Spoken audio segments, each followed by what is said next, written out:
Assalamualaikum warahmatullahi wabarakatuh. Perkenalkan, nama saya Nadi Hermawan, NIM 11830700138, jurusan Manajemen Keuangan Syariah, Fakultas Ekonomi dan Bisnis Islam, UIN Sunan Gunung Jati, Bandung.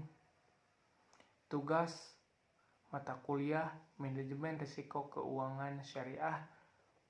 Dosen pengampu yang terhormat Ibu Gina Sakinah SE SYME. Dan video kali ini saya di sini akan menjelaskan tata cara lembaga keuangan bank untuk minimalisir risiko. Cara mengelola manajemen risiko pada perbankan di Indonesia. Menurut Bank Indonesia, cara mengelola manajemen risiko pada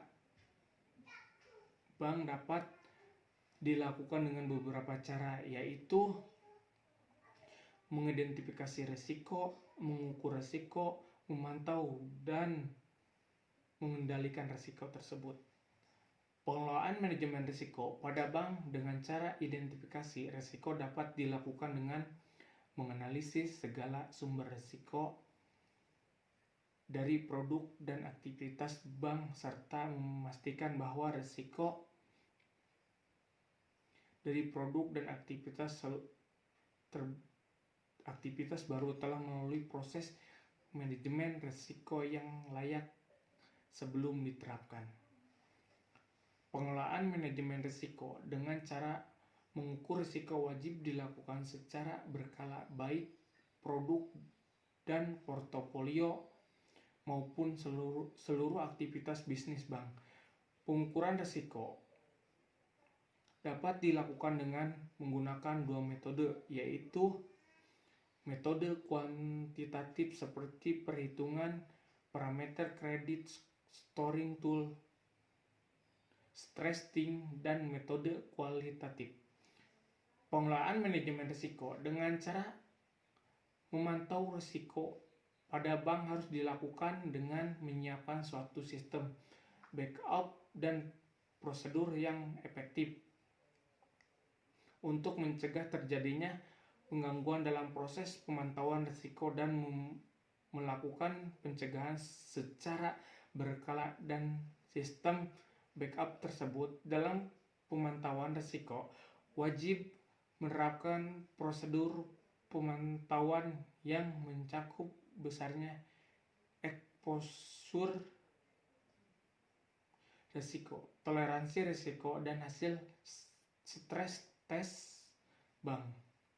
Mengelola manajemen risiko dengan proses pengendalian risiko yang memadai harus diterapkan oleh setiap bank, mengacu pada kebijakan dan prosedur yang telah diterapkan, disesuaikan dengan eksposur risiko maupun tingkat risiko yang akan diambil. Melalui lampiran surat edaran nomor 13/23 DPNP, Bank Indonesia menyatakan bahwa pengendalian risiko dapat dilakukan oleh bank dengan cara mekanisme lindung nilai, penerapan modal bank untuk mengurangi potensi kerugian, dan metode mitigasi seperti penerbitan garansi sekuritas aset kredit derivatif. Pengelolaan manajemen risiko tidak lepas dari profil risiko perbankan yang mana menurut Instrument of Risk Management, cara pengelolaan yang baik atau profil risiko sangat diperlukan sebagai dasar penerapan manajemen risiko dalam industri perbankan.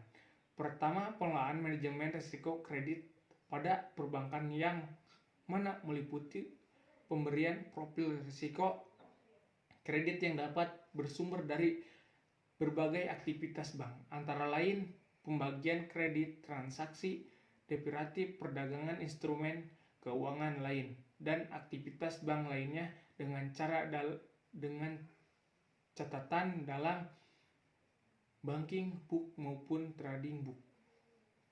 Jadi kesimpulannya yaitu Penerapan manajemen risiko harus didukung dengan cara pengelolaan manajemen risiko pada bank dapat dilakukan dengan 4 cara, yaitu mengidentifikasi, mengukur, memantau, dan mengendalikan risiko. Keuntungan dan manfaat manajemen risiko adalah dapat meningkatkan shareholder value, menciptakan struktur manajemen risiko yang kokoh dalam rangka meningkatkan daya saing bank. Kendalanya, pengawasan akan penerapan manajemen risiko tergolong rendah dan sumber daya manusia yang belum siap. Penerapan manajemen risiko tidak lepas dari arsitektur perbankan Indonesia. Sekian pemaparan materi dari saya, kurang lebihnya mohon maaf. Wabillahi taufiq wa hidayah. Wassalamualaikum warahmatullahi wabarakatuh.